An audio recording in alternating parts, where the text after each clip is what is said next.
Picture this. It's 1943, the Eastern Front. A German Messerschmitt pilot, one of the Luftwaffe's best, has a Soviet plane in his crosshairs. He's flown over 200 combat missions. He's faced Spitfires, Hurricanes, American Mustangs. He knows his aircraft inside and out, and he's never missed a kill when he had the shot lined up. He fires. Direct hit. The tracers light up the night sky. He watches them slam into the fuselage, but the plane doesn't explode. It doesn't even catch fire. It just keeps flying. The German ace blinks in disbelief. He fires again. Another burst. 20 rounds, 30 rounds. The bullets pass straight through the aircraft like it's made of paper. And then this seemingly primitive wooden biplane, this thing that looks like it belongs in a 1920s air show, banks sharply, drops a bomb with pinpoint accuracy on a German ammunition depot, and vanishes into the night before he can even react. He radios back to base, frustrated, exhausted. "I hit it," he insists. "I know I hit it. I saw the rounds go through. How is it still flying? What the hell just happened?" This wasn't luck. This wasn't a fluke. This was the Po-2, possibly the most underestimated aircraft in military history. The Germans called the pilots who flew them Nachthexen, the Night Witches. And these wooden planes, which shouldn't have stood a chance, terrified the most decorated pilots of World War II. Today, we're diving deep into one of aviation's most fascinating paradoxes: how a plane made mostly of plywood and fabric, slower than your car on the highway, became Nazi Germany's worst nightmare. Stick around, because the engineering genius, the incredible tactics, and the untold stories behind this will absolutely blow your mind. Hey everyone, welcome back to the channel. If you're new here, I'm Name, and we explore the most mind-blowing, often overlooked stories from military history that textbooks somehow manage to skip. Today's story is absolutely insane, and I guarantee you didn't learn this in school. Before we dive in, make sure to hit that subscribe button and ring the bell. We're uncovering hidden history, military engineering secrets, and incredible stories of courage every single week. And if you enjoy this video, smash that like button. It really does help the algorithm show this content to more people who love this stuff as much as you do. Now, let's talk about why German fighter pilots, flying some of the most advanced aircraft ever built at the time, literally couldn't take down planes that looked like they belonged in a museum. We're talking about a biplane, a design from World War I, going up against cutting-edge 1940s fighter technology and winning. And here's what makes this even more incredible. Many of these wooden planes were flown by women, all-female bomber regiments who flew multiple missions every single night, in open cockpits at minus 40 degrees, with no parachutes, no guns, and no backup. Their story is one of the most remarkable in military history, and it's been criminally overlooked for decades. So buckle up. This is going to be a wild ride. Let's set the stage properly. The year is 1927. The Soviet Union is still relatively young, still recovering from the devastation of World War I and the Russian Civil War. Soviet aircraft designer Nikolai Polikarpov is tasked with creating a basic training aircraft. Nothing fancy, nothing revolutionary, just a simple, reliable plane to teach new pilots how to fly. Polikarpov was already an established designer, but this project wasn't glamorous. It wasn't going to win awards. It was just supposed to be cheap, functional, and easy to maintain. Basically the Soviet version of a Honda Civic with wings. What he created was the Po-2, originally called the U-2 until 1944, when it was renamed after Polikarpov's death to avoid confusion with the American U-2 spy plane decades later. And on paper, by any conventional metric, this thing looks like a complete joke. I mean, seriously, let me give you the specs. Technical specifications. Maximum speed, 94 miles per hour. Your car on the highway is probably faster. A modern cyclist in a downhill race could almost keep up. Cruise speed, about 75 meters. We're talking bicycle with a motor territory here. Construction. Primary materials were plywood, canvas fabric, and steel wire. We're talking about canvas, literal cloth, stretched over a wooden frame, the kind of construction you'd see in a World War I aircraft. Maximum payload, around 770 pounds. That's barely enough for 2 people and some light bombs. A modern SUV can carry more weight. Design. It was a biplane, 2 wings stacked on top of each other, a design that was already becoming obsolete by the late 1920s. Monoplanes were faster, more efficient, and clearly the future of aviation. But wait, it gets worse. The cockpit was completely open to the elements. No canopy, no heating, no pressurization. Just you, the wind screaming in your face, and temperatures that could drop to minus 40 degrees Fahrenheit at altitude. Imagine flying at 5,000 feet in the middle of a Russian winter with nothing between you and the frozen air. There was no radio equipment in early models. None. Zero. Pilots communicated with hand signals by waggling their wings or by literally dropping notes in weighted pouches to ground crews. This is barnstorming era technology in the 1940s.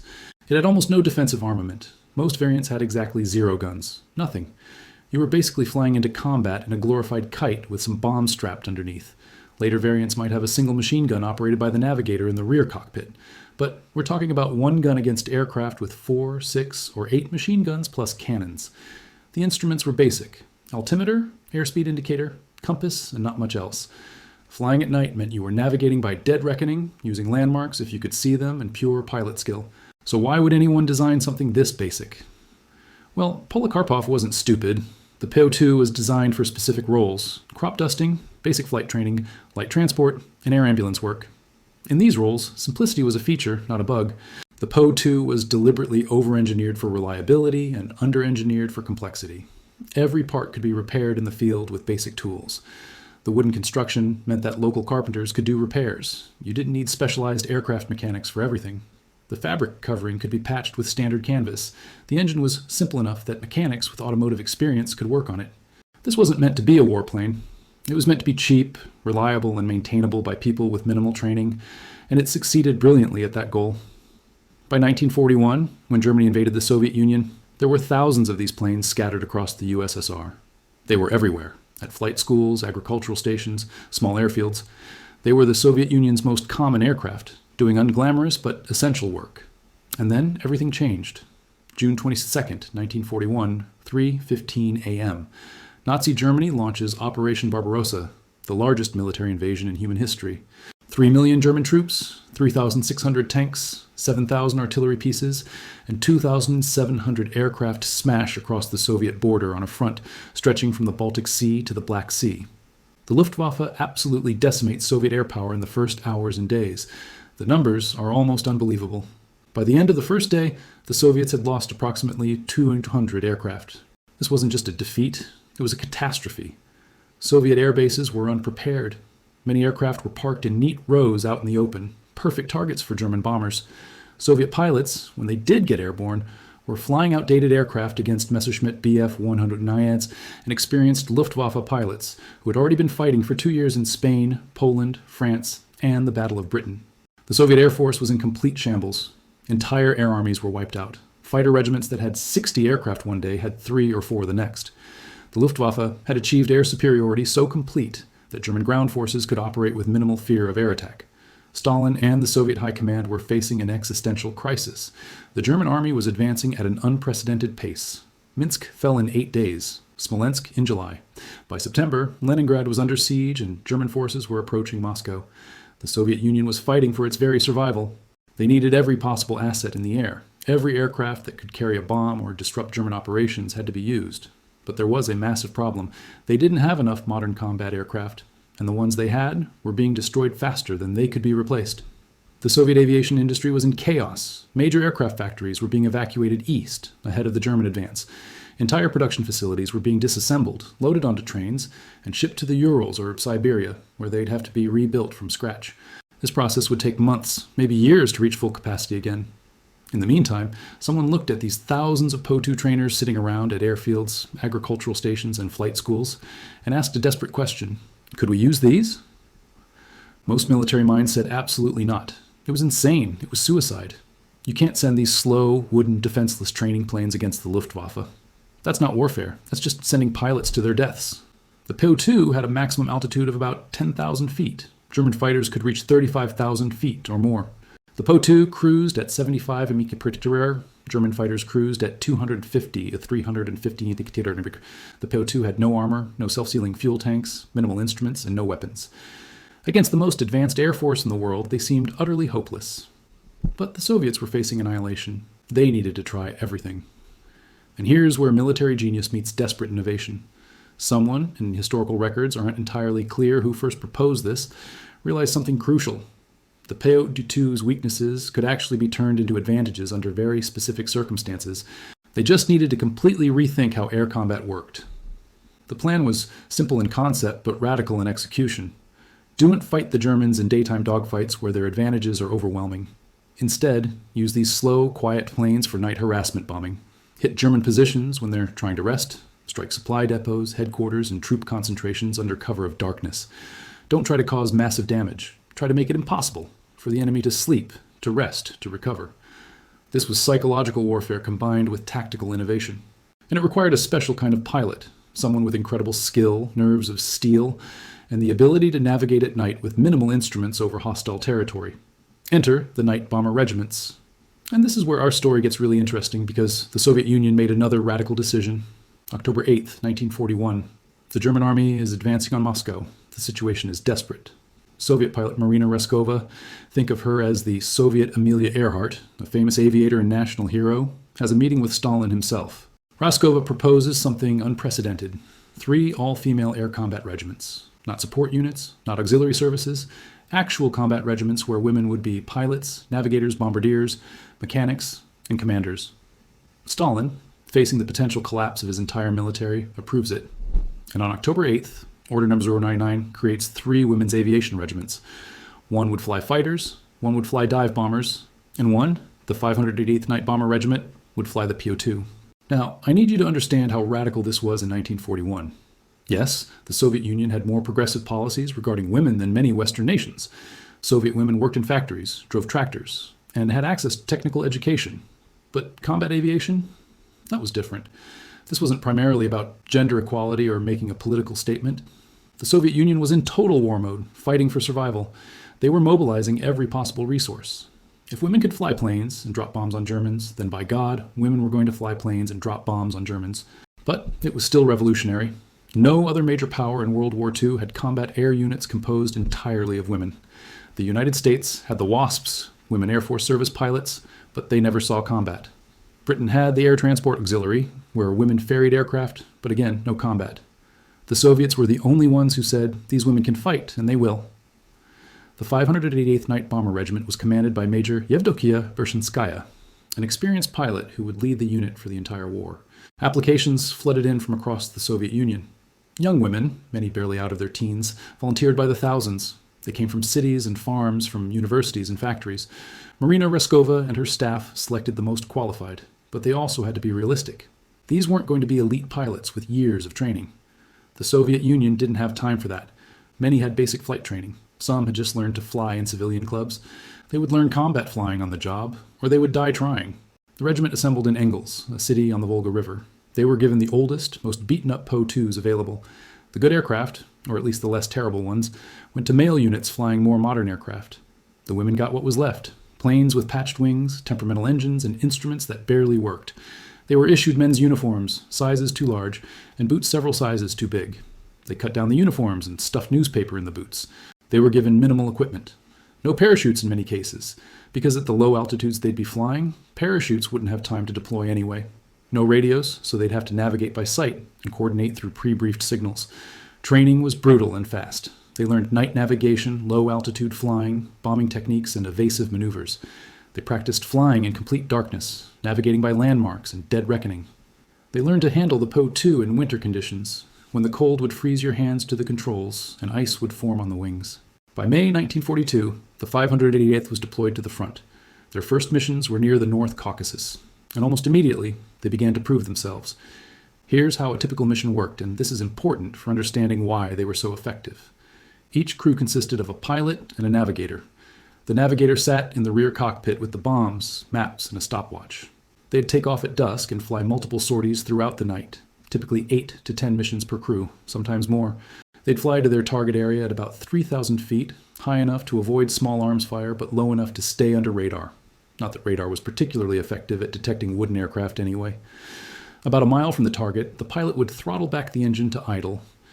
Here's the genius part. With the engine at idle, the Po-2 became almost silent. The only sound was the wind whistling through the wooden struts and canvas surfaces. The Germans described it as a whooshing sound, like a broom cutting through the air. It was eerie, otherworldly, and terrifying. The pilot would glide in, the navigator would drop the bombs, typically 2 to 6 small bombs per sortie, and then the pilot would restart the engine, pull up, and escape back into the darkness. The entire attack run from throttle down to engine restart might take 2 or 3 minutes. By the time German gunners reacted, the plane was gone. Then they'd fly back to base, rearm, refuel, and do it again, and again, and again, all night long. The Germans quickly learned to fear that sound. They called the pilots Nachthexen, night witches. German soldiers would write in letters home about the psychological toll. Every night, multiple times per night, you'd hear that sound. You never knew where it was coming from. You never knew where the bombs would fall. You could never rest. One German commander wrote, "We simply couldn't believe that the Soviet Air Force would use women for such combat missions, but we soon learned to respect and fear them." The psychological impact was devastating. Sleep deprivation degrades combat performance faster than almost anything else. German troops on the Eastern Front were already facing brutal conditions, bitter cold and fierce Soviet resistance. Now they couldn't even sleep. And the psychological effect went beyond just losing sleep. There was something deeply unsettling about being bombed by wooden biplanes that seemed to appear out of nowhere and disappear just as quickly. It felt like ghosts attacking you. It felt like you were being hunted by something you couldn't fight back against. The Night Witches were waging psychological warfare at its finest, and they were winning. Now, let's dive deep into the technical aspects, because this is where the engineering brilliance really shines through. The Po-2 wasn't effective despite its limitations. It was effective because of them. Every weakness became a strength when used correctly.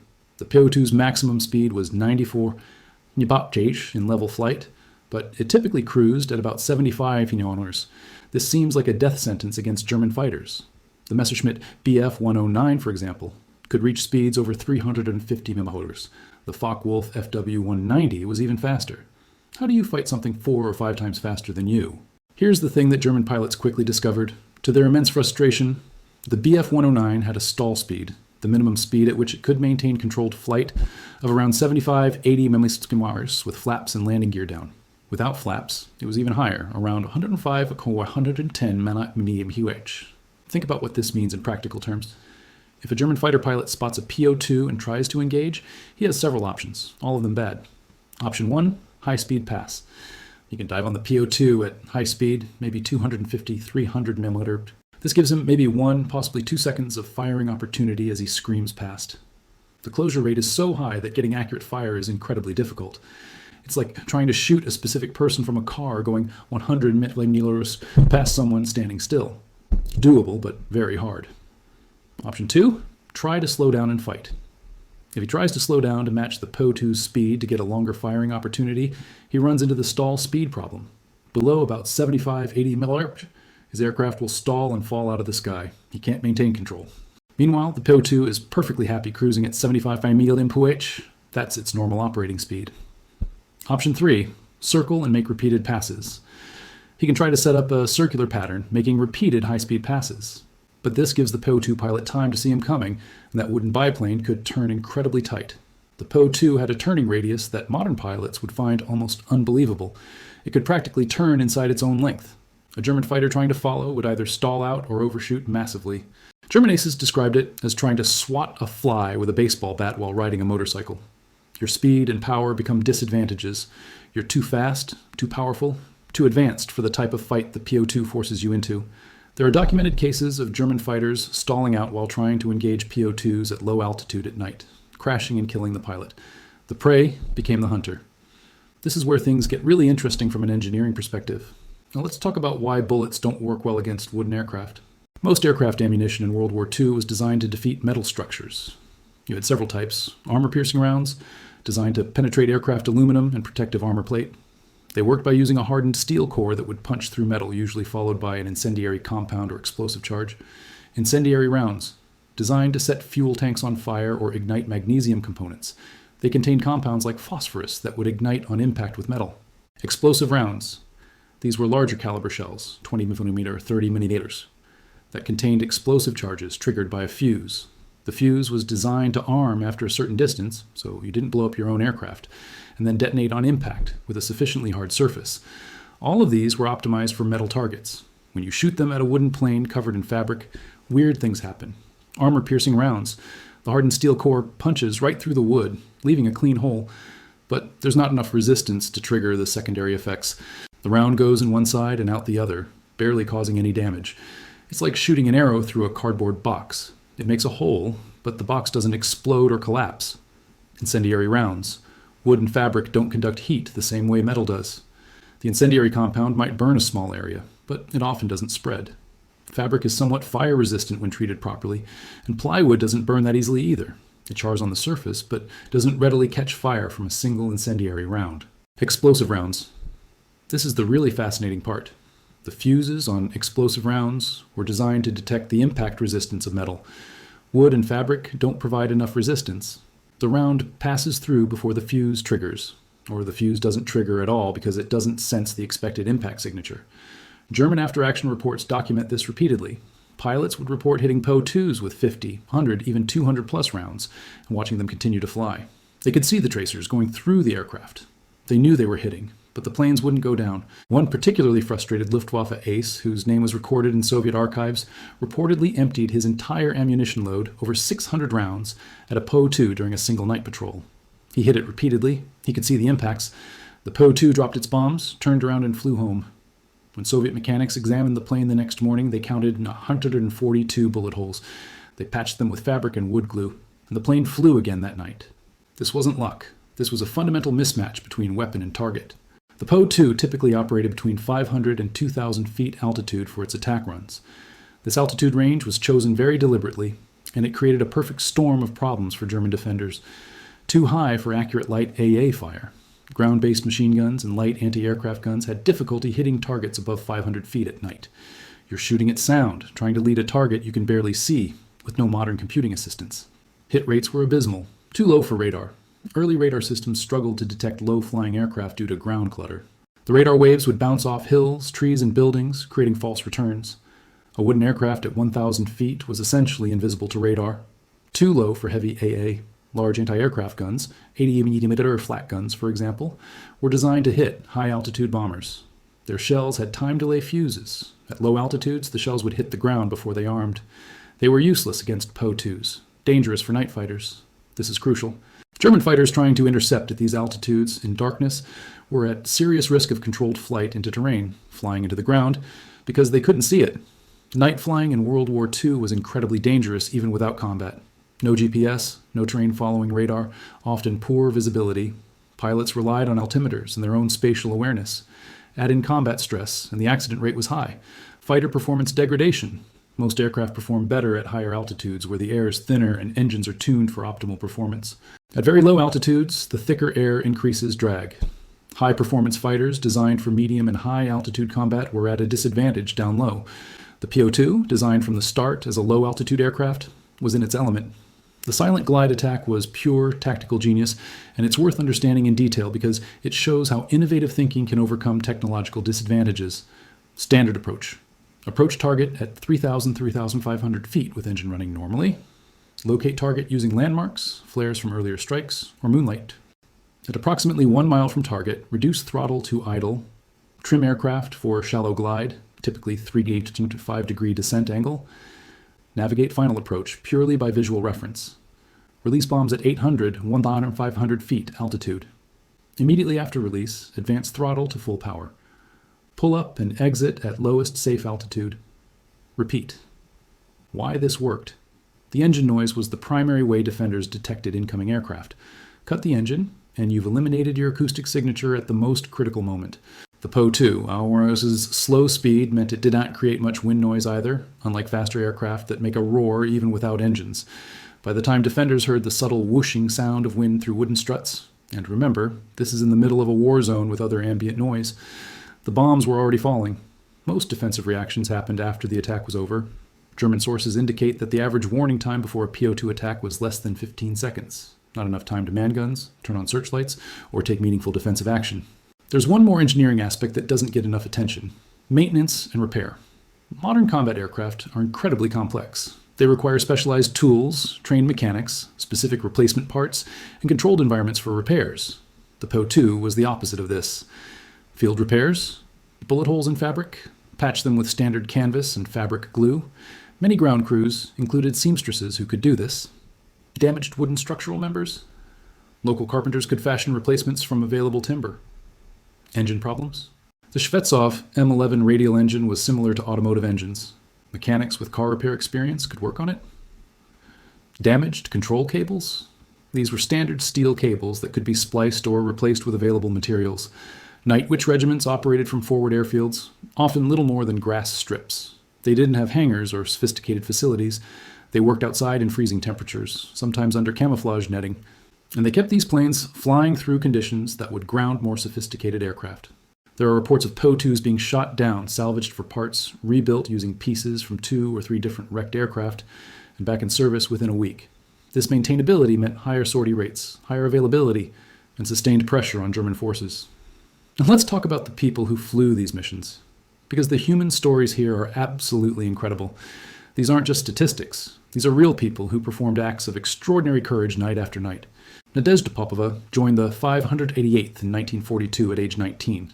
She would eventually fly 852 combat missions, more sorties than most bomber pilots from any nation flew during the entire war. Her first mission was near Krasnodar in May 1942. She was terrified. In an interview decades later, she recalled, "My hands were shaking so hard I could barely hold the stick. My navigator, Katya, kept talking to me to keep me calm. She said, 'Just fly like we trained, just like practice.'" But this wasn't practice. People were shooting at us. That first night, they flew 5 sorties. She was hooked. The fear never completely went away, she said, but it became manageable. You channeled it into concentration. One incident from August 1942. Popova and her navigator were on their 7th sortie of the night when a German fighter spotted them. She describes watching the tracers arc toward her aircraft, hearing the ripping sound as bullets tore through the wings. She pushed the stick forward, diving for the deck, literally flying at treetop level to escape. The fighter made 3 passes. Each time she dodged at the last second, using the PO-2's incredible maneuverability. On the 3rd pass, the German pilot came too low and too slow, trying to line up a shot. His plane clipped a tree and crashed. Popova flew home with 18 bullet holes in her aircraft. She was shot down multiple times, crash-landed multiple times, and always came back. After the war, she became a flight instructor, married another pilot, Semyon Kharlamov, a fighter ace, and lived until 2013. In interviews, she always downplayed her heroism. "We just did our job," she would say. Nothing special. 852 missions. Nothing special. The courage is almost incomprehensible. Irina Sibrova, 1,008 missions. Irina Sibrova holds the record that may never be broken. 1 through 8 combat sorties in a wooden biplane during World War II. Do the math. If we assume she averaged 8 sorties per night, a conservative estimate, that's 126 nights of combat flying. Spread over 3 years of war, that's roughly 1 night out of every 9 in active combat, constantly. Sibrova joined at age 21. She was already a skilled pilot, having learned to fly at a civilian aero club before the war. This probably saved her life. The better your piloting skills, the better your chances of survival. One story from Stalingrad, winter 1942-43. The regiment was based at a forward airstrip only 8 kilometers from the front lines. They could hear artillery fire constantly. The conditions were brutal. Temperatures of 30 degrees to 20 degrees, snow, ice on the wings. During one particularly intense period of fighting, Sibrova flew 18 sorties in one night. 18. She'd land, and ground crew would be frantically rearming and refueling while she stayed in the cockpit. She'd take off again within minutes. After the 18th mission, she physically couldn't climb out of the cockpit. The ground crew had to lift her out. She'd been in the air, in an open cockpit in sub-zero temperatures, for over 12 hours. She survived the war, continued flying afterward, lived to 2000. In interviews, she said the hardest part wasn't the combat, it was the loss of friends. The 588th lost 30 pilots and navigators killed during the war. When you fly with someone every night, when your lives depend on each other, those losses cut deep. Major Bershanskaya commanded the 588th from its formation until the end of the war. She flew combat missions herself, while also handling command duties, a workload that would be considered excessive even by modern standards. She was older than most of her pilots, 32 when the unit formed, and had more flying experience, and this made her a natural leader, but she also had to fight for her unit constantly. Male commanders at higher levels were skeptical. They didn't believe women could handle sustained combat operations. She proved them wrong repeatedly. Bershanskaya personally flew over 1,000 hours of combat missions. She participated in major operations, including the Battle of the Caucasus, the Battle of the Kuban, the Crimean Offensive, the liberation of Poland, and the final assault on Germany. One incident shows her leadership style. In 1943, a newly arrived pilot named Nadia crashed on her first combat landing. The plane was wrecked, but she was unhurt.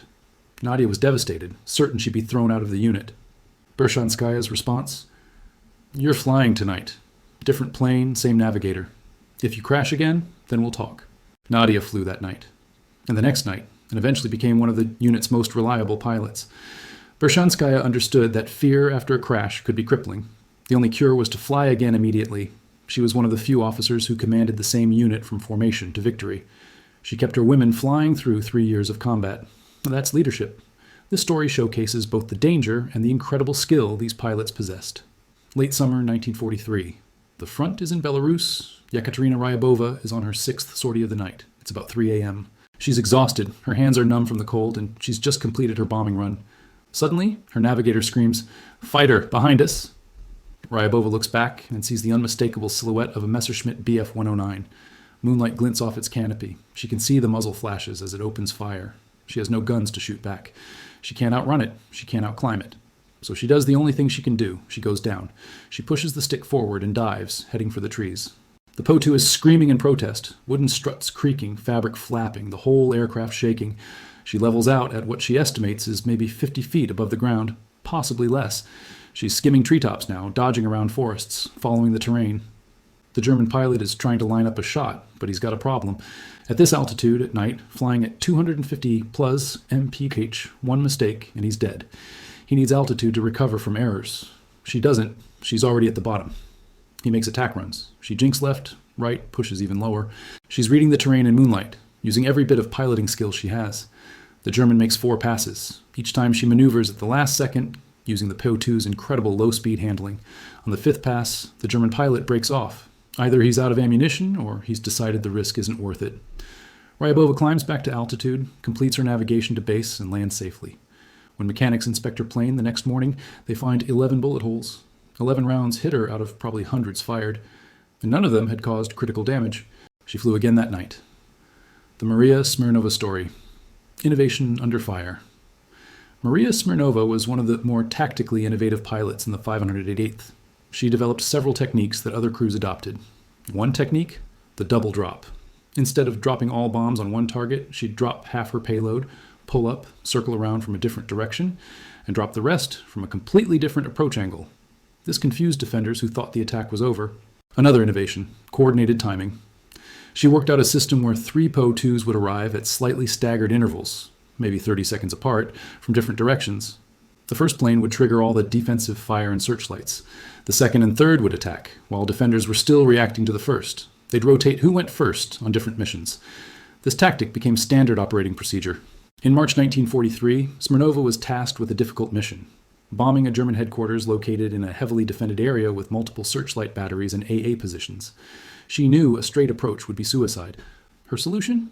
She flew in with engine at full power, deliberately drawing attention. Searchlights locked onto her. AA guns opened fire. She jinked and dodged, staying just out of effective range, leading the defenses on a chase. Meanwhile, 2 other Po-2s approached from opposite directions in silent glides and bombed the headquarters. By the time the Germans realized what happened, all 3 planes were gone. Smirnova flew 935 missions, survived the war, became an aviation engineer. Her tactical innovations saved countless lives. The lost stories? Not everyone made it. We need to talk about the losses, because this wasn't a fairy tale. 30 women from the 588th were killed in action. These weren't just statistics. These were skilled pilots and navigators who died doing their duty. On August 1st, 1943, one of the regiment's most experienced crews, pilot Yevgenia Rudneva and navigator Vera Belik, failed to return from a mission. Search parties found the wreckage the next day. They'd been hit by ground fire, probably a lucky shot from a machine gun. The plane caught fire and crashed. Both women died. Rudneva was 23.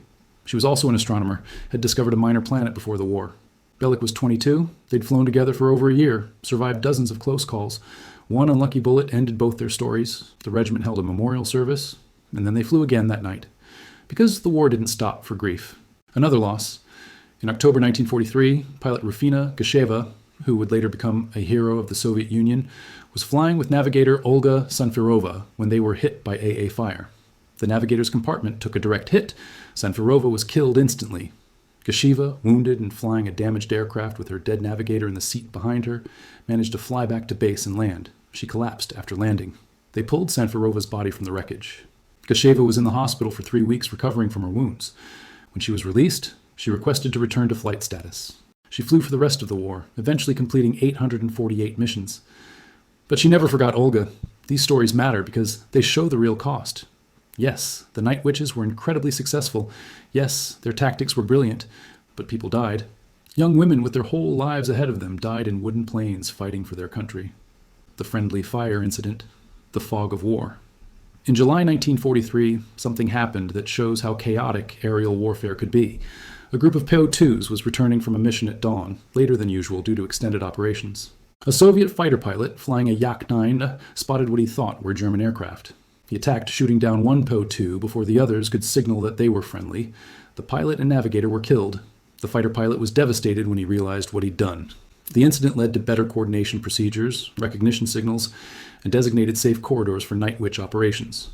But it also showed how dangerous this work was, even from your own side. The Germans tried everything to stop these wooden planes, and I mean everything. They threw resources, tactics, technology, and increasingly desperate measures at the problem. Almost none of it worked. Night fighter deployment. The Luftwaffe deployed specialized night fighters, aircraft specifically designed for intercepting bombers in darkness. These included the Bf-110, Ju-88, and later the Ho-219. These were sophisticated aircraft with radar, experienced crews, and heavy armament. Against British heavy bombers flying at 20,000 feet in predictable formations, these fighters were devastatingly effective. Against Po-2s flying at 1,500 feet in unpredictable patterns, useless. The night fighters' radar couldn't reliably detect wooden aircraft at low altitude due to ground clutter. The fighters' speed made engagement nearly impossible, and flying at very low altitude in darkness to chase Po-2s was extremely dangerous. Luftwaffe records show that night fighter units assigned to Po-2 interdiction duty had higher accident rates than combat loss rates. More pilots died in crashes trying to intercept night witches than were shot down by defensive fire from the Po-2s, which, remember, mostly had no guns anyway. Searchlight networks. The Germans set up elaborate searchlight networks around key facilities. The theory was simple. Illuminate the attackers, allowing AA guns to track them visually. There are reports of Po-2s being shot down, salvaged for parts, rebuilt using pieces from 2 or 3 different wrecked aircraft, and back in service within a week. This maintainability meant higher sortie rates, higher availability, and sustained pressure on German forces. Now, let's talk about the people who flew these missions, because the human stories here are absolutely incredible. These aren't just statistics. These are real people who performed acts of extraordinary courage night after night.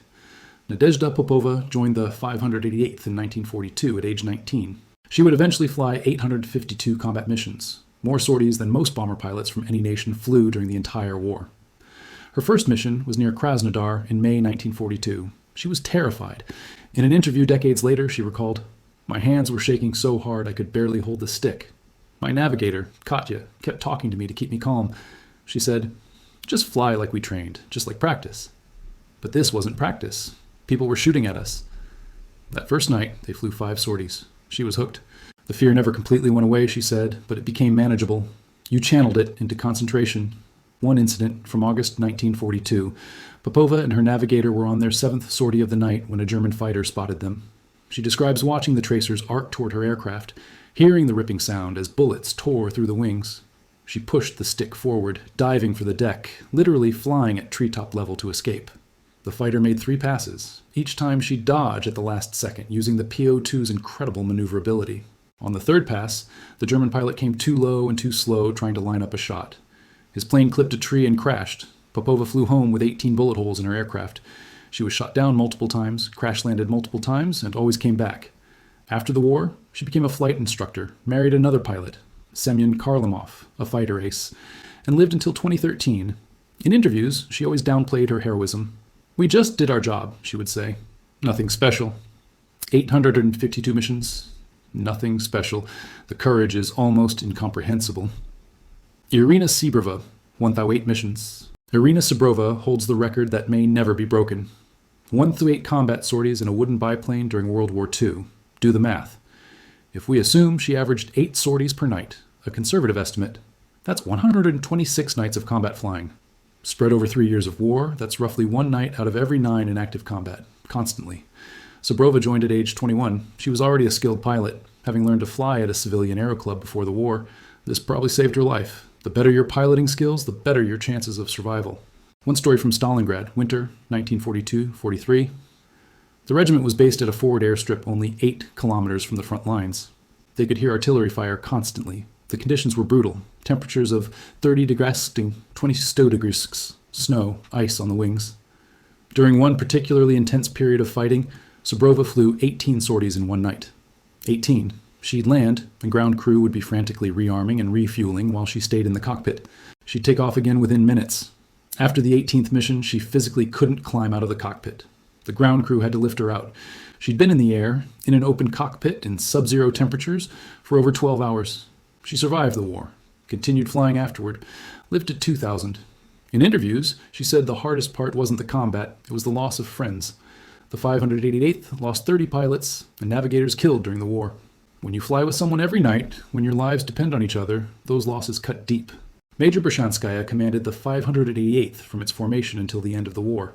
She flew combat missions herself, while also handling command duties, a workload that would be considered excessive even by modern standards. She was older than most of her pilots, 32 when the unit formed, and had more flying experience, and this made her a natural leader, but she also had to fight for her unit constantly. Male commanders at higher levels were skeptical. They didn't believe women could handle sustained combat operations. She proved them wrong repeatedly. Bershanskaya personally flew over 1,000 hours of combat missions. She participated in major operations, including the Battle of the Caucasus, the Battle of the Kuban, the Crimean Offensive, the liberation of Poland, and the final assault on Germany. One incident shows her leadership style. In 1943, a newly arrived pilot named Nadia crashed on her first combat landing. The plane was wrecked, but she was unhurt. Nadia was devastated, certain she'd be thrown out of the unit. Bershanskaya's response? "You're flying tonight. Different plane, same navigator. If you crash again, then we'll talk." Nadia flew that night, and the next night, and eventually became one of the unit's most reliable pilots. Bershanskaya understood that fear after a crash could be crippling. The only cure was to fly again immediately. She was one of the few officers who commanded the same unit from formation to victory. She kept her women flying through 3 years of combat. That's leadership. This story showcases both the danger and the incredible skill these pilots possessed. Late summer 1943. The front is in Belarus. Yekaterina Ryabova is on her 6th sortie of the night. It's about 3 a.m. She's exhausted, her hands are numb from the cold, and she's just completed her bombing run. Suddenly, her navigator screams, "Fighter, behind us!" Ryabova looks back and sees the unmistakable silhouette of a Messerschmitt Bf 109. Moonlight glints off its canopy. She can see the muzzle flashes as it opens fire. She has no guns to shoot back. She can't outrun it. She can't outclimb it. So she does the only thing she can do. She goes down. She pushes the stick forward and dives, heading for the trees. The Po-2 is screaming in protest, wooden struts creaking, fabric flapping, the whole aircraft shaking. She levels out at what she estimates is maybe 50 feet above the ground, possibly less. She's skimming treetops now, dodging around forests, following the terrain. The German pilot is trying to line up a shot, but he's got a problem. At this altitude, at night, flying at 250 plus mph, one mistake and he's dead. He needs altitude to recover from errors. She doesn't. She's already at the bottom. He makes attack runs. She jinks left, right, pushes even lower. She's reading the terrain in moonlight, using every bit of piloting skill she has. The German makes 4 passes. Each time she maneuvers at the last second, using the Po-2's incredible low-speed handling. On the 5th pass, the German pilot breaks off. Either he's out of ammunition, or he's decided the risk isn't worth it. Ryabova climbs back to altitude, completes her navigation to base, and lands safely. When mechanics inspect her plane the next morning, they find 11 bullet holes. 11 rounds hit her out of probably hundreds fired, and none of them had caused critical damage. She flew again that night. The Maria Smirnova story, Innovation Under Fire. Maria Smirnova was one of the more tactically innovative pilots in the 588th. She developed several techniques that other crews adopted. One technique, the double drop. Instead of dropping all bombs on one target, she'd drop half her payload, pull up, circle around from a different direction, and drop the rest from a completely different approach angle. This confused defenders who thought the attack was over. Another innovation, coordinated timing. She worked out a system where 3 Po-2s would arrive at slightly staggered intervals, maybe 30 seconds apart, from different directions. The first plane would trigger all the defensive fire and searchlights. The second and third would attack, while defenders were still reacting to the first. They'd rotate who went first on different missions. This tactic became standard operating procedure. In March 1943, Smirnova was tasked with a difficult mission, bombing a German headquarters located in a heavily defended area with multiple searchlight batteries and AA positions. She knew a straight approach would be suicide. Her solution? She flew in with engine at full power, deliberately drawing attention. Searchlights locked onto her. AA guns opened fire. She jinked and dodged, staying just out of effective range, leading the defenses on a chase. Meanwhile, 2 other Po-2s approached from opposite directions in silent glides and bombed the headquarters. By the time the Germans realized what happened, all 3 planes were gone. Smirnova flew 935 missions, survived the war, became an aviation engineer. Her tactical innovations saved countless lives. The lost stories. Not everyone made it. We need to talk about the losses, because this wasn't a fairy tale.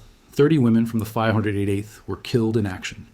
These weren't just statistics. These were skilled pilots and navigators who died doing their duty. On August 1st, 1943, one of the regiment's most experienced crews, pilot Yevgenia Rudneva and navigator Vera Belik, failed to return from a mission. Search parties found the wreckage the next day. They'd been hit by ground fire, probably a lucky shot from a machine gun. The plane caught fire and crashed. Both women died. Rudneva was 23. She was also an astronomer, had discovered a minor planet before the war. Belik was 22. They'd flown together for over a year, survived dozens of close calls. One unlucky bullet ended both their stories. The regiment held a memorial service. And then they flew again that night, because the war didn't stop for grief. Another loss? In October 1943, pilot Rufina Gasheva, who would later become a hero of the Soviet Union, was flying with navigator Olga Sanfirova.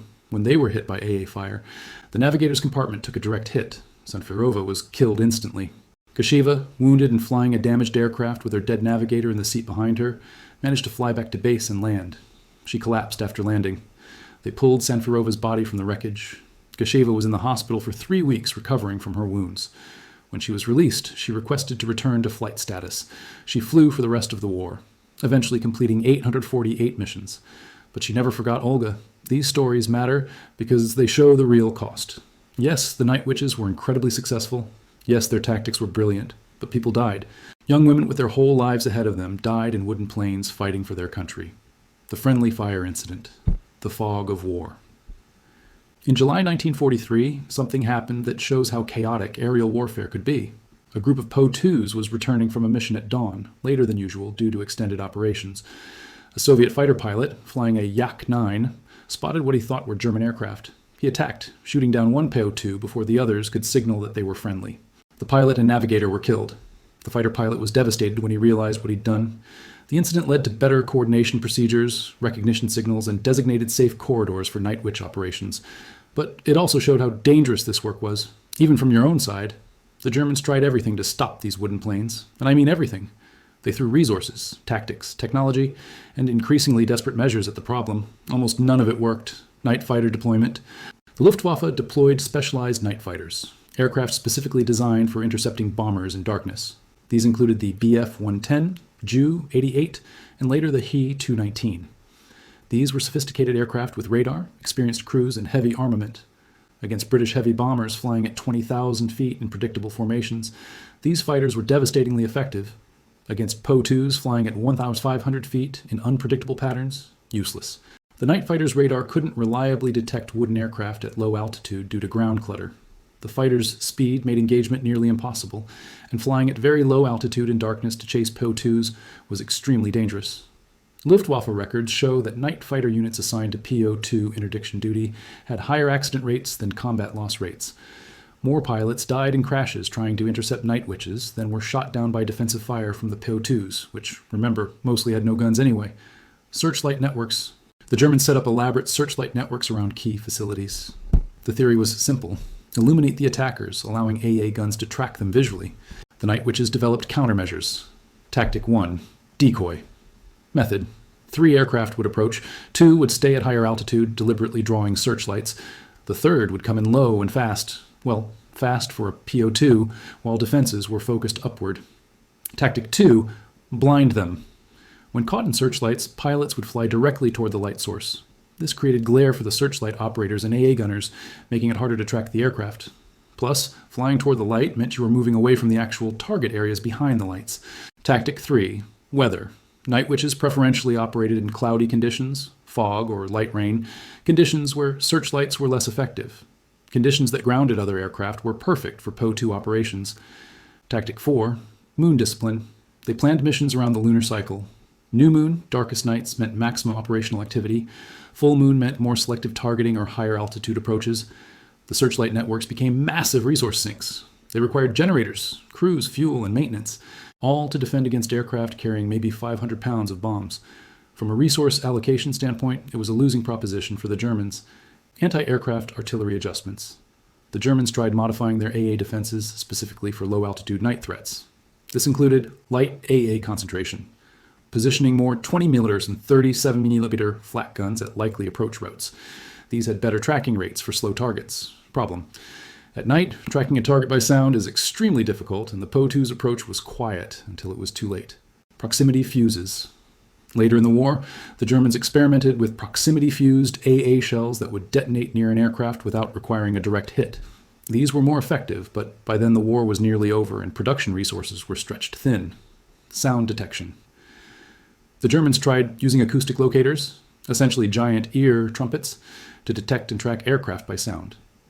The PO-2's quiet approach and ability to cut the engine made this largely ineffective. Predicted barrage fire, firing large volumes of AA ammunition in patterns over likely approach routes, creating flak curtains. This had some success, but required enormous amounts of ammunition for uncertain results. The fighter gear down experiments. This is where German desperation really shows. Luftwaffe pilots tried flying with landing gear extended and flaps down to reduce their stall speed and allow them to engage PO-2s at lower speeds. This was incredibly dangerous. The additional drags meant much higher fuel consumption, reducing patrol time, severely degraded performance, making escape from danger difficult, high risk of control loss if you slowed down too much, extreme vulnerability if you encountered actual high-performance threats.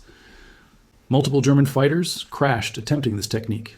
There are accounts of Bf-109s stalling and crashing while trying to engage PO-2s with gear down. The tactic was eventually abandoned as causing more losses than it prevented. The collision attempts. In late 1943, there are reports of Luftwaffe pilots attempting to use their propellers to shred the fabric wings of PO-2s, essentially trying to fly close enough that their propeller would cut through the canvas and wooden struts without damaging their own aircraft. This was suicidal. In the dark, judging distance that precisely while both aircraft are maneuvering is nearly impossible. There's one documented case of a German pilot attempting this and instead colliding with the PO-2, killing himself. The PO-2 pilot survived and crash-landed behind Soviet lines. The resource drain. Here's what often gets overlooked. Every resource the Germans devoted to stopping PO-2s was a resource not used elsewhere. Fighter patrols cost fuel, pilot fatigue, and aircraft wear. Searchlight batteries required crews, generators, and electricity. AA guns needed ammunition. Air defense coordination required communication equipment and personnel. And what were they defending against? On average, each PO-2 sortie dropped about 400-500 pounds of bombs. That's roughly equivalent to what a single larger bomber might carry as part of its load. The physical damage from any single PO-2 attack was minimal, but the psychological damage and the resource drain were enormous. German commanders estimated that defending against Night Witch attacks required roughly 10 times the resources as the actual damage inflicted would justify. From a military efficiency standpoint, the Night Witches were winning the cost-benefit analysis overwhelmingly. The Luftwaffe. Pilot frustration. German pilot accounts from this period are fascinating and show genuine frustration and grudging respect. One pilot, writing in his journal, later captured and translated, "It is impossible to adequately describe the frustration of being unable to defend one's own troops from aircraft that, by all rights, should not even exist in a combat role. We have the finest fighters in the world, flown by experienced pilots, and we cannot stop wooden biplanes." Another account from a German ace with over 50 kills, "I would rather face 10 Spitfires in daylight than try to intercept these damned Russians at night. At least with the Spitfire, it's a fair fight. With these wooden nightmares, there is no fight, only frustration." A Luftwaffe commander, in a report to higher headquarters, "The morale impact of these nightly raids far exceeds their material effect. Troops cannot rest, sentries are in constant alert, and the psychological strain is showing in increased combat stress casualties. Recommend withdrawal of forces beyond the range of these aircraft, or massive increase in night defense resources." The response? Neither option was feasible. The Germans couldn't afford to pull back, and they couldn't afford to massively increase night defenses. The PO-2 had created a problem that couldn't be solved with the resources available. The Iron Cross bounty. The Luftwaffe command became so frustrated that they established a special incentive. Shooting down a PO-2 earned an automatic Iron Cross, Germany's primary military decoration. Think about what this means. Normally, you'd need multiple kills, exceptional service, or extraordinary valor to earn this decoration, but a single PO-2 kill would get you one. This tells you two things. One, how seriously the Germans took the threat. Two, how difficult it actually was to shoot them down. Despite this incentive, relatively few Luftwaffe pilots ever claimed a Night Witch kill. The exact numbers are unclear because German records from this period are incomplete, but estimates suggest fewer than 50 PO-2s were confirmed, shot down by German fighters during the entire war, out of over 24,000 sorties flown. That's a loss rate of about 0.2% from fighter action. For comparison, British Bomber Command during the same period had loss rates of 3-5% on major operations. Let's do a detailed comparison between the PO-2 and the aircraft it faced. because when you see the numbers side by side, the success of these wooden biplanes becomes even more remarkable. PO2 versus Messerschmitt, Bf-109G, primary German fighter. Speed, PO2, 94 from our weighting pitch maximum, 75 km bridge cruise. Bf-109G, 398, fatal period maximum, 300 pound upward cruise. Advantage, Bf-109, except not an actual combat service ceiling, but PO2, 13,000 feet. Bf-109G, 39,000 feet. Advantage, Bf-109, but irrelevant for night interception at low altitude. Armament, PO2, usually none, sometimes one, 7.62 mm machine gun. Into Bf-109G, two 13mm machine guns, 120mm or 30 mm cannon. Advantage, Bf-109 overwhelmingly, but couldn't effectively use it. Survivability, PO2, wooden construction absorbed damage, no critical systems to hit. Bf-109G, metal construction, vulnerable to fire, complex systems. Advantage, PO2 in practice. Maneuverability at low speed. PO2 could turn inside its own length, perfect control at 50 milliliter carts. Bf-109G. Stall speed, 75, 80 milliliters. Poor low-speed handling. Advantage, PO2 decisively cost. PO2, approximately 30,000, 50,000 rubles. Rough equivalent, $5,000, $8,000 USD at the time. Bf-109G, approximately 180,000, 200,000 Reichsmarks. Rough equivalent, $40,000, $45,000 USD. Advantage, PO2, roughly 1/6 the cost. Production time. PO2 could be built in 2 to 3 weeks with minimal tooling. Bf-109G required 2 to 3 months with specialized manufacturing. Advantage, PO2, maintenance. PO2, field repairable with basic tools and materials. Bf-109G required specialized parts, tools, and trained mechanics. Advantage, PO2. The paradox. The Bf-109 was superior in almost every measurable specification, yet it couldn't effectively engage the PO2 in the combat environment where the PO2 operated. PO2 versus Junkers Ju-87 Stuka, German dive bomber. This comparison is interesting because both were used for ground attack roles, but in very different ways. Speed, PO2, 94 km/h, Ju-87, 255 pounds. Advantage, Ju-87, bomb load. PO2, 770 pounds maximum. Ju-87, 3,970 pounds maximum. Advantage, Ju-87, 5x larger payload. Survivability, PO2, difficult to hit, absorb damage well, operated at night. Ju-87, heavily armored but vulnerable to fighters, operated in daylight. Advantage, situational, PO2 for night, Ju-87 for day. Sortie rate, PO2 could fly 8 to 10 sorties per night per aircraft. Ju-87, typically 2-4 sorties per day per aircraft. Advantage, PO2, over 24 hours, could deliver comparable total tonnage. Loss rates, PO2, approximately 30 aircraft lost from 588th Regiment over 3 years. Ju-87, very high loss rates when encountering fighters. Entire squadrons could be wiped out in single engagements. Cost effectiveness analysis. Here's a thought experiment. 10 PO2s versus 1 Ju-87. Cost, 10 PO2s cost roughly the same as 1 Ju-87. Payload, 10 PO2s, 10 sorties each. 100 sorties X500 LBS, 50,000 LBs delivered per night. 1 Ju-87, 3 sorties, 3x 3,170, 11,110 LBs per day.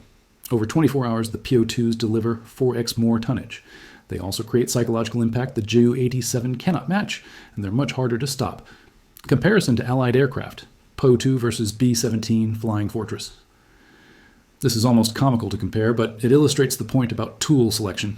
B-17 cost $238,000, $1945. PO2 cost equivalent to $6,000, cost ratio 40 Bowler PO2s for the price of 1 B-17. B-17 crew, 10 men. PO2 crew, 2 women. Personnel efficiency, massive advantage to PO2. B-17 bomb load, 8,000 pounds. PO2 bomb load, 500 pounds. But 40 PO2s x 10 sorties, 400 sorties x $500 BES, 200,000 pounds delivered versus B-17's 1 sortie of 8,000 pounds. The B-17 was designed for strategic bombing, destroying factories, refineries, rail yards. The PO2 was designed for tactical harassment, disrupting troops, destroying supplies, preventing rest. Different tools for different jobs. But in terms of cost effectiveness for the tactical role, the PO2 wins decisively. The engineering lesson. The PO2's success teaches us something profound about military engineering. Optimal design is mission-specific, not specification-driven. The Germans designed fighters for speed, altitude, and firepower. These were excellent characteristics for daytime air superiority battles over Europe, but these same characteristics became liabilities when engaging slow, low-altitude targets at night. The Soviets didn't design the PO2 for combat. It emerged from desperate necessity. But it had characteristics that made it perfect for a specific role. Simple, cheap, reliable, maintainable, and completely non-threatening in appearance, which made it psychologically devastating. Modern military procurement often focuses on advanced technology and superior specifications. The PO2 story suggests we should also consider adaptability, cost-effectiveness, and mission-specific optimization. Let's zoom out and talk about the strategic and historical significance of the night bombers, because this goes way beyond just an interesting war story. Strategic impact on the Eastern Front. The Night Bomber Regiments, there were eventually multiple units flying PO2s, though the 588th was the most famous, flew over 24,000 combat sorties during the war. They dropped more than 23,000 tons of bombs and conducted countless reconnaissance, supply drop, and liaison missions. But the raw numbers don't tell the full story. The strategic impact operated on several levels. Level 1, physical damage. Direct damage from bombing was significant, but not devastating in any single instance. However, the cumulative effect was substantial. Supply depots destroyed, ammunition dumps detonated, communication centers disrupted, transportation infrastructure damaged, headquarters forced to relocate repeatedly. Level 2, operational disruption. The German military machine ran on schedules, coordination, and logistics. Night Witch operations disrupted all three. Supply convoys couldn't move safely at night, troops couldn't rest and recover. Command and control became more difficult. Reserves couldn't be moved forward effectively. Level 3, psychological warfare. This was perhaps the most significant impact. German soldiers on the Eastern Front were already facing brutal combat conditions, harsh climate, Russian winters, partisan attacks behind lines, growing awareness that the war was going badly. Add to this, every night, multiple times per night, attacks from an enemy you can hear but not see, can barely hit, and can't stop. The psychological toll was immense. German medical records from Eastern Front units show increasing rates of combat stress reactions, sleep disorder diagnoses, anxiety-related conditions, requests for medical evacuation. Level 3 and 4, resource allocation. Every fighter assigned to night defense duty was a fighter not available for daylight combat. Every AA gun positioned to defend rear area targets was a gun not supporting frontline troops. Every searchlight battery required crews, fuel, and maintenance. The Germans were forced to divert substantial resources to defend against attacks that, individually, caused minimal damage. It's the military equivalent of death by 1,000 cuts. The propaganda value. For the Soviet Union, the Night Witches became powerful propaganda symbols. Here's why this mattered. Internal morale. Soviet citizens needed heroes. The Night Witches provided them, young women who were visibly fighting back against the Nazi invaders. Their stories were featured in newspapers, radio broadcasts, and newsreels. They showed that everyone could contribute to victory. Women's participation. The success of female combat pilots challenged assumptions about gender roles in warfare. After the war, Soviet women had a powerful counter-argument against being pushed back into traditional roles. We flew combat missions, we fought, we won. International perception. For foreign audiences, especially in the West after the Soviet Union became an ally, stories about female pilots were novel and attention-grabbing. They humanized the Soviet war effort and generated sympathy and support. German morale. For German soldiers and citizens, being unable to stop wooden biplanes flown by women was humiliating. It undermined the narrative of German technological and military superiority. Propaganda is most effective when it contains truth, and the truth was, the Luftwaffe couldn't stop them. Military recognition. 23 women from the 588th Night Bomber Regiment received the Hero of the Soviet Union Medal, the USSR's highest military honor. This is a remarkable number for a single regiment. For comparison, the entire USAAF, United States Army Air Forces, awarded 38 Medals of Honor, the U.S. equivalent, during World War II across all units, all theaters, all roles. Individual awards included Guards designation for the entire 588th, becoming the 46th Guards Night Bomber Regiment, Orders of the Red Banner, Orders of the Red Star, Orders of Glory, numerous campaign medals. But beyond medals, these women earned respect. Male Soviet pilots, initially skeptical, came to regard the Night Witches as elite warriors. German soldiers feared them. That's legacy that matters. Post-war service, After World War II ended in May 1945, the Po-2 continued serving for decades. Military use, training aircraft, its original role, liaison aircraft, medical evacuation, agricultural aviation, crop dusting, border patrol, observation and reconnaissance, civilian use, crop dusting and agricultural work, flight training for civilian pilots, air ambulance service, short hop transportation in remote areas. The last Po-2s were retired from Soviet military service in the 1950s, but they continued flying in civilian roles well into the 1970s. Some sources suggest a few were still airworthy and flying in the early 1990s, over 60 years after the type as introduction. Over 40,000 Po-2s were built, making it one of the most produced aircraft in history.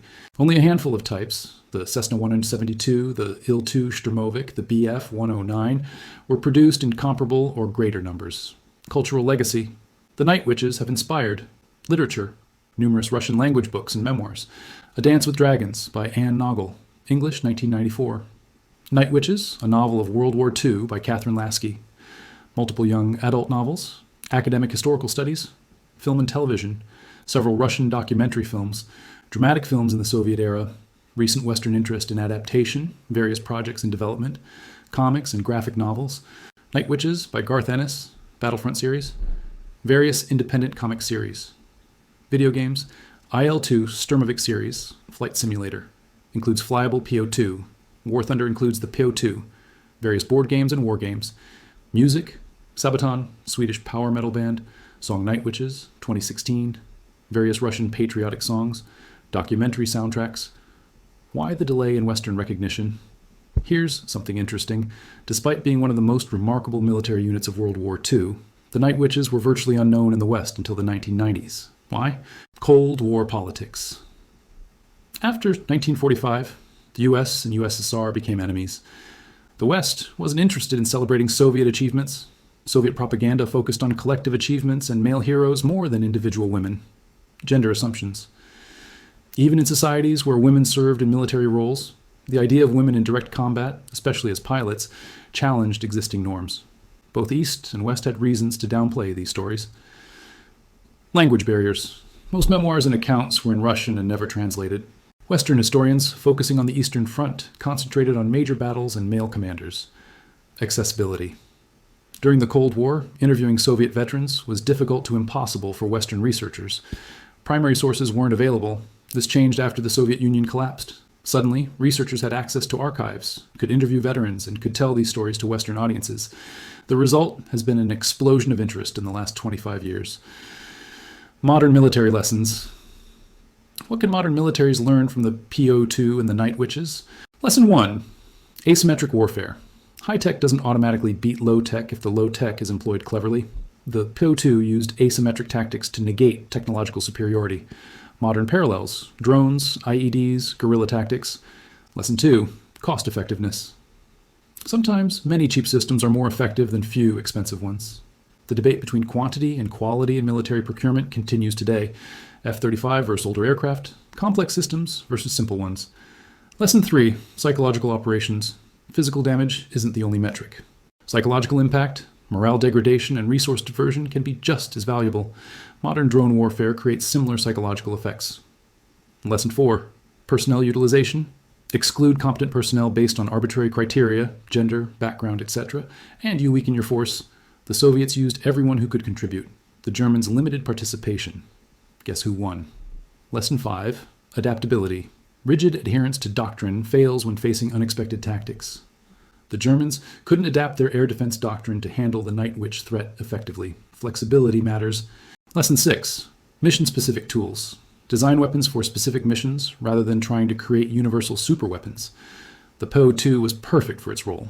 A B-17 would have been terrible at the same mission, despite being better in every measurable way.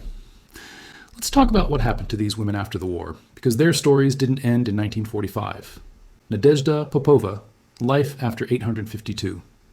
Missions. Remember Nadezhda Popova, who flew 852 combat missions? After the war, she married Semyon Kharlamov, a fighter pilot and hero of the Soviet Union with 19 confirmed kills. They both became flight instructors, teaching the next generation of Soviet pilots. They had 2 children. They lived normal lives, as normal as possible for people who had experienced what they experienced. In interviews later in life, Popova spoke about the difficulty of transitioning back to civilian life. We went from flying every night, facing death constantly, living with such intensity, to suddenly trying to be normal again. It was harder than combat in some ways. She described nightmares that persisted for years, dreams of being caught in searchlights, of engine failures, of friends dying. This was PTSD before it was well understood or treated. But she also spoke of the bonds formed during the war. The night witches stayed in contact, holding reunions, supporting each other. The women I flew with understood me better than anyone else could, she said. We shared something that words cannot adequately describe. Popova lived until 2013, dying at age 91. Her obituaries ran in major newspapers worldwide, the BBC, the New York Times, the Guardian. Finally, the world was paying attention. Irina Sabrova, 1,008 missions and beyond. Irina Sabrova, holder of the mission record, also continued flying after the war. She became a commercial pilot, flying passenger aircraft in the Soviet civil aviation system. In a 1990s interview, she reflected on her wartime service. People ask if I was scared. Of course I was scared. Every single time. But fear doesn't mean you don't do your duty. Fear means you're human. She spoke about the losses. We lost 30 women from our regiment. 30 friends, sisters, comrades. Each loss hurt. But we couldn't stop. The war didn't stop because we were grieving. After retirement, she became active in veterans organizations, working to preserve the memory of the night witches. She gave lectures at schools, spoke to young women about courage and capability. Sabrova died in 2000 at age 80. At her funeral, surviving night witches attended. They sang songs they used to sing between missions. They remembered. Yevdokia Bershanskaya, the commander's final years. Major Bershanskaya, who commanded the 588th from formation to victory, was promoted to lieutenant colonel after the war. She remained in the military for several more years before retiring. Unlike some commanders who took credit for their unit's achievements, Bershanskaya always deflected praise to her pilots. I merely gave orders, she would say. They were the ones who flew into the darkness, into the fire. They were the heroes. She spent her post-war years advocating for her former pilots, helping them get proper recognition, assisting with pension claims, supporting those who struggled with readjustment. Bershanskaya died in 1982 at age 73. Her funeral was attended by hundreds of veterans. The struggles of recognition. Not all post-war experiences were positive. Some night witches faced challenges getting proper recognition and benefits, bureaucratic obstacles. Some veterans had trouble proving their service record when records were lost or incomplete. Getting proper pension benefits required documentation that didn't always exist. Gender discrimination. Despite their combat record, some faced discrimination in post-war employment. Aviation jobs preferentially went to male pilots. Some employers were skeptical that women had actually flown combat missions. Psychological burden. PTSD wasn't well understood in the 1940s and 60s. Veterans struggling with nightmares, anxiety, and traumatic stress had little access to mental health support. Many suffered in silence, incomplete recognition. While 23 night witches received the Hero of the Soviet Union Award, many others who performed equally heroic service received lesser awards or no recognition at all. It wasn't until decades later that full recognition began to arrive. The reunions. The night witches held regular reunions, gathering annually on May 9th, Victory Day, to remember, to celebrate, and to mourn. These reunions became increasingly important as the years passed and their numbers dwindled. At these gatherings, they would visit memorials to fallen comrades, share stories, some told for the first time, things they couldn't speak about for decades, meet with historians and researchers, speak to young people about their experiences, simply be together with the only people who truly understood photos from these reunions, show elderly women wearing their medals, embracing, laughing, crying. Some would bring photos of friends who didn't make it home. There's something profoundly moving about seeing a 70-year-old woman holding a picture of herself at 20, standing next to a Po-2. As the 2000s and 2010s progressed, the reunions grew smaller. The veterans were dying. By 2015, only a handful of night witches remained alive. Each death was a loss not just of a person, but of living history. The last night witches. As of 2025, all the night witches have passed away. The last confirmed survivor died in the early 2020s. An entire generation of remarkable women is now gone, but their legacy lives on. In Russia, schools bear their names. Museums display their photographs and artifacts. Young women train as pilots inspired by their example. In 2013, the Russian government established a memorial in Moscow specifically honoring the night witches. It features a bronze statue of a Po-2 and plaques with the names of all women who served in the 588th 46th Guards Night Bomber Regiment. International recognition. In recent years, international recognition has grown. 2012, a group of Night Witch veterans visited the United States, spoke at the Smithsonian. 2015, BBC documentary Night Witches reached global audience. 2016, Sabaton's song Night Witches introduced millions to the story. 2019, Russian postage stamps commemorating the Night Witches. Ongoing. Multiple film and television projects in development museums in Russia, the UK, and the US now feature exhibits about the Night Witches. Flight schools use their story as inspiration. Military academies study their tactics. Personal testimonies. In their own words, before they passed, many Night Witches gave interviews. Here are some quotes that capture their spirit. Nadezhda Popova. We slept in anything we could find, cellars, tents, even under our planes. When we woke up, our faces were covered in frostbite, but we didn't complain. We had a job to do. Irina Sabrova. Fear was always present, but so was duty. So was love for our country. So was anger at what the fascists had done to our people. Those feelings were stronger than fear. Yevgenia Zhigolenko, hero of the Soviet Union 968 missions. We were just girls when the war started. The war made us grow up fast. We lost our youth to that conflict. But we gained something too. We proved what women could do. Nina Respopova, 912 missions. People ask if we felt like heroes. No, we felt like soldiers doing our jobs. The real heroes were the ones who didn't come back. Raisa Aronova, 960 missions. I don't regret serving. I regret that it was necessary. I regret the war, but I'm proud of what we accomplished. These women didn't see themselves as exceptional. They saw themselves as doing what needed to be done. That humility, combined with extraordinary courage, is what makes their story so powerful. The families and children. Many Night Witches had children after the war. Their children grew up hearing stories, though often not the full stories. Many veterans didn't talk about the worst experiences until much later in life. These children became advocates for their mothers' legacies. They donated artifacts to museums, pushed for recognition, helped with research and documentation. They ensured the stories wouldn't die with their mothers. There are now grandchildren and great-grandchildren of Night Witches carrying on the legacy. Some became pilots themselves. Others became historians, teachers, or activists. All carry pride in their ancestors' achievements. The surviving Po-2s. Very few Po-2 aircraft survive today. After decades of hard use, most were scrapped, crashed, or simply wore out. But a handful exist in museums. Central Armed Forces Museum, Moscow, has a restored Po-2 on display. Menino Air Force Museum, Russia, multiple Po-2s in various conditions. Tonifistaya, various aviation museums worldwide. A few examples preserved as historical artifacts. Some of these aircraft are the actual planes flown by Night Witches. Standing next to one, you're struck by how small and fragile they seem. Knowing that women flew these into combat night after night makes the achievement even more remarkable. So let's bring this all together. What's the final takeaway from this incredible story? The core lesson. The Po-2 and the Night Witches teach us that innovation isn't always about building the biggest, fastest, or most advanced weapon. Sometimes, often, it's about using what you have in ways your enemy doesn't expect. The Soviets took an obsolete training plane and turned it into a weapon that the most advanced military in the world couldn't effectively counter. They did it through tactical innovation, night harassment bombing, psychological warfare, constant attacks preventing rest, exploiting enemy weaknesses, speed paradox, wooden construction advantage, incredible courage, flying thousands of missions in primitive aircraft, adaptive thinking, constantly evolving tactics, the human element.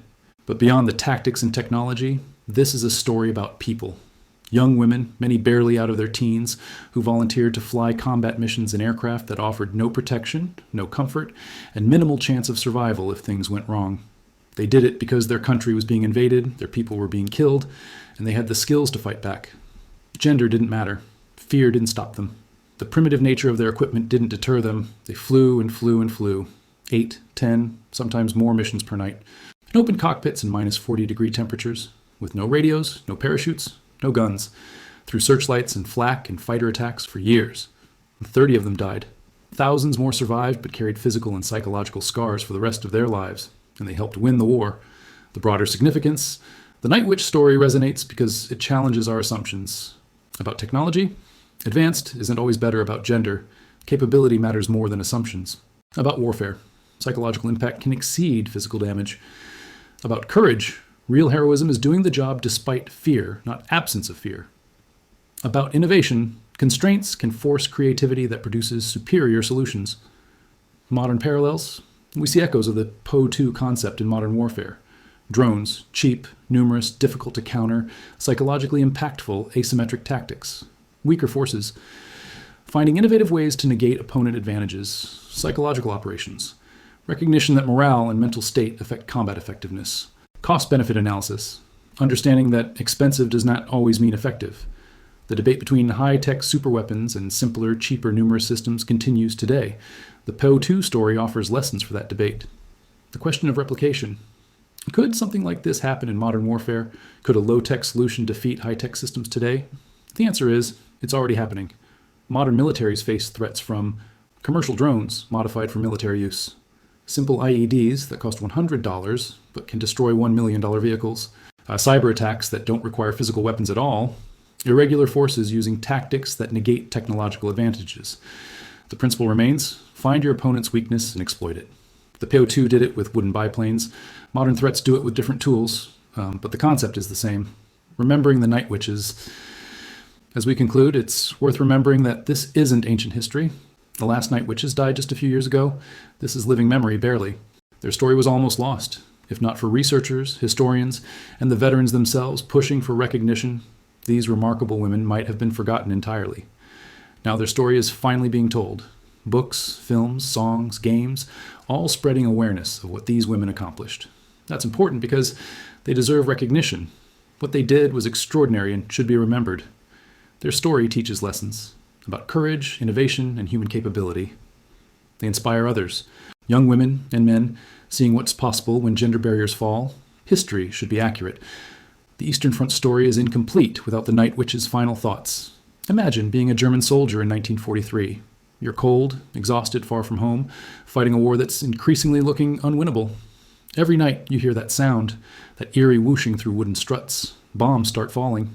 You never know where. You never know when. You can't sleep. You can't rest.